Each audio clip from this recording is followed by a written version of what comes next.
42 రోజులు అనేది తినకుండా ఓన్లీ నిమ్మకాయలు వాటర్తోనే ఉన్నాను నేను 42 రోజులు. 95 కిలోల నుంచి నేను 70 కిలోలకు వచ్చాను ఒక వితిన్ 3 నెలల్లో. ఆ ఫాస్టింగ్లో ఇంకా తగ్గాను. మొత్తం ప్రాబ్లమ్స్ మొత్తం నా జనం ఇంకొక లైఫ్ అనుకున్నా ఇక నేను. అదే ఎంత పవర్ వచ్చిందంటే అందరూ అనుకుంటారు ఫాస్టింగ్లో ఎంత వీక్ అయిపోతారు. వీక్ కాలేదండి నేను.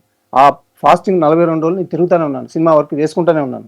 మోటార్ సైకిల్ ఎక్కితే స్పీడ్ సరిపోయేది కాదు, అంత స్టామినా వచ్చింది. ఎప్పుడు చేశారు ఫాస్టింగ్ ఇది 42 డేస్? 99లో ఓకే మేలో ఓకే అదొకే ఇప్పుడు ఏం చేశారు కరోనా? ఇక్కడ ఏం చేశాను అదే అప్లై చేసేది నేను. ఎప్పుడైతే నాకు కరోనా వచ్చిందో నేను ముందు మెంటల్గా ప్రిపేర్ అయింది దానికే కదా.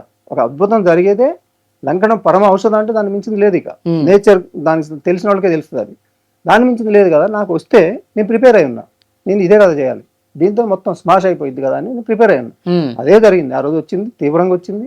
నేను అప్పుడు ఆ క్షణం అనుకున్నా, నేను అనుకున్నది వచ్చింది. ఓకే, ఎలా అంటే తట్టుకోలేని పరిస్థితిలో ఉన్నా నేను. మొత్తం ఇదంతా పగిలిపోయిద్దా, లేకపోతే బాడీకి ఏమైనా అయిద్దా, అంత తీవ్రంగా వచ్చింది.